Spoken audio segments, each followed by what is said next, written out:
Today we're going to take a composition of functions one step further, which is to look at applications of a composition of functions. So previously, we had shown you how to evaluate something that looks like this. There are a couple different ways of writing the notation. These all say the exact same thing, which is f of g of x. All a composition of functions is when you take the output of one function, so you plug in x, you get an output, and that output becomes the input of another function. That's what a composition of functions is. So let's look at what happens when we actually look at some applications of this. The area of a ripple. A stone is dropped in a lake, creating a circular ripple that travels outward at a speed of 60 centimeters per second. Find a function g that models the radius as a function of time. So when you throw the stone in the lake, the ripple kind of expands outward. That means that the radius of the circle is getting bigger. How fast is it happening? Well, it's happening 60 centimeters per second. So we're going to write that they're calling it g. I don't like doing this. We're going to say that the radius is expanding at 60 centimeters per second. So over the course of time, it's getting 60 centimeters bigger. B says find a function f, although I'm not going to use f, that models the area of the circle as a function of the radius. That's just fancy talk for what's the equation of an area of a circle. And the area is pi r squared. If you don't remember that, that's something we can look up. Now I'm going to write this a little bit different. I'm going to go and rewrite the first equation as r of t. That means if the input is time, the output is radius. And I'm going to rewrite the area equation as a of r, because how do you find area of a circle? You input a number for the radius, and out comes the area. So they want us to find f of g. In other words, they want us to find a of r. They want us to take the radius equation and plug it into the area equation. Now, how did I know that? Because remember, they told me to call the equation for radius g and the equation for area f. So if they want us to find f of g, they want us to find area of radius. So what we're going to do is we're going to plug this entire output of the radius equation in for the input of the other equation. So that's going to be pi times 60t squared. Remember, when you do a composition of functions, you're taking out the original variable and you're replacing it with something else. So 60t squared is 3600t squared, and then there's a pi, although I guess I should have written the pi there, but it doesn't really matter. Because part C wants us to determine what does this function represent. This is still the area of the function, but now it's the area as a function of time. Because the area is changing, as opposed to just having a stationary circle where the area is some exact value. So the area is changing over time, and how is it changing? It's 3600 pi t squared. Let's try this again and look at this problem 63 here. It says area of a balloon. A spherical weather balloon is being inflated. The radius of the balloon is increasing at the rate of 2 centimeters per second. Express the surface area of the balloon as a function of time t in seconds. So we're going to create two equations. One of them is the fact that the radius is increasing. So as you blow more air in the balloon's getting bigger. So the radius as a function of time is expanding at 2 centimeters per second. So we're going to call that 2t.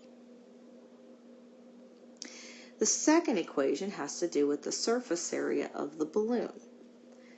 That's okay. We're going to look up that equation. So I've looked up the equation, and the surface area of the balloon is 4/3 pi r cubed. That can be found at the very front cover of the book. Or in the PDF, I believe it's like the second page of the PDF. So we have two equations. One of them has to do with the changing radius over time.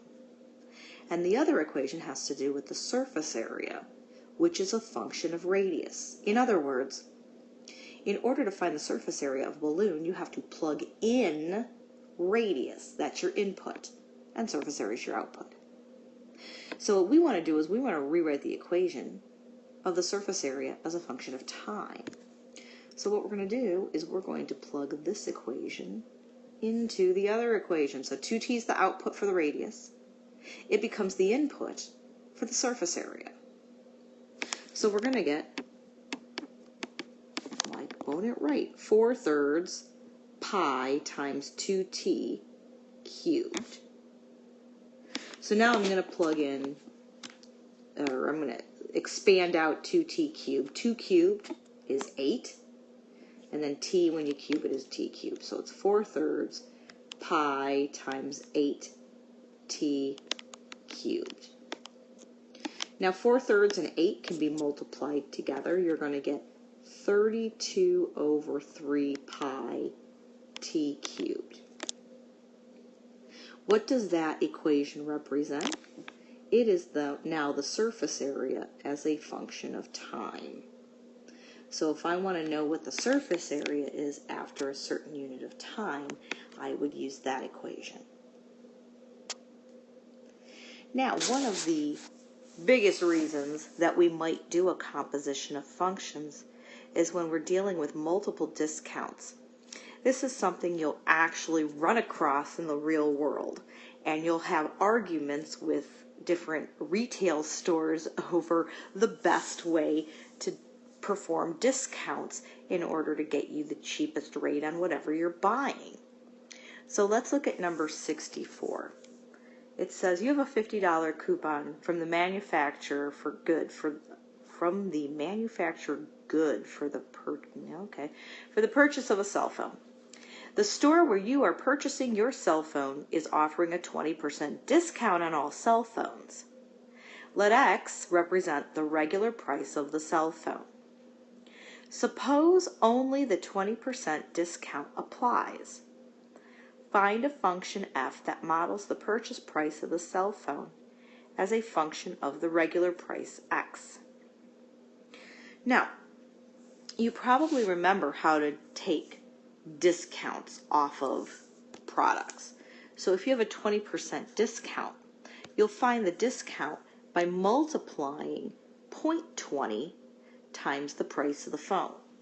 But that's not the price of the phone now. That's going to be just the discount, how much you're subtracting from the original price.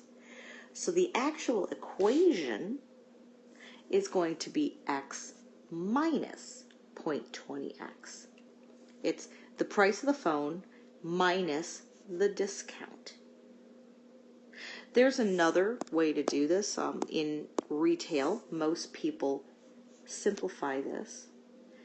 They're like terms, and all you have to do is subtract the coefficients. 1 minus 0.20 is 0.80x.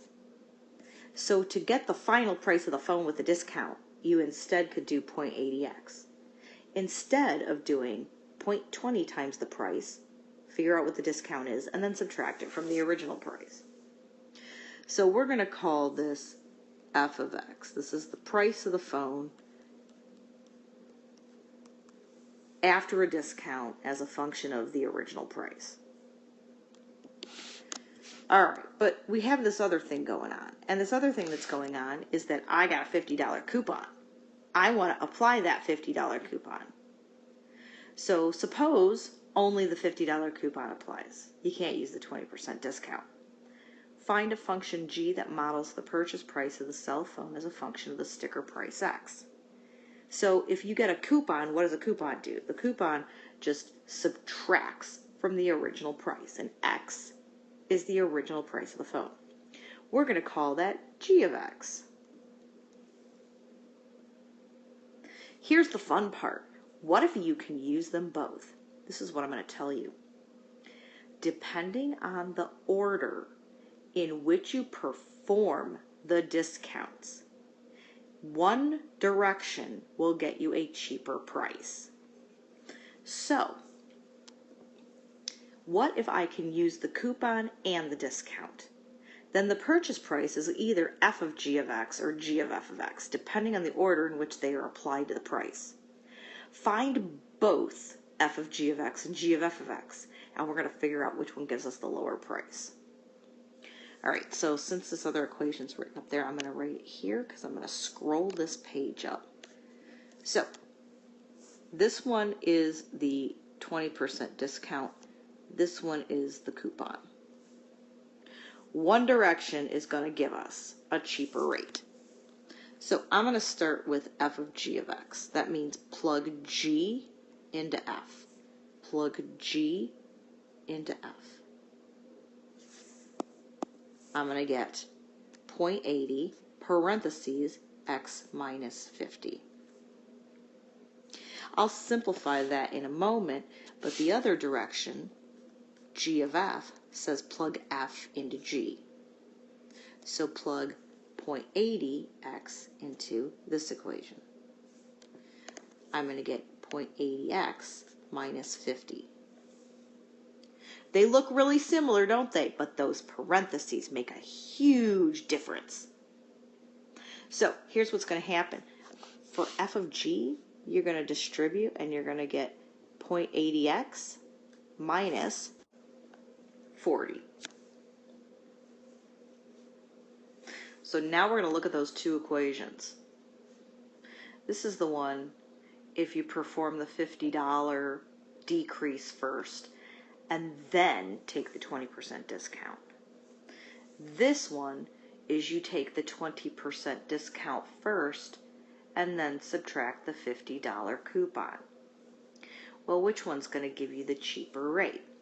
If you're not sure by looking at it, one of the things you can do is make a pretend amount for a cell phone. Let's say the cell phone costs $100.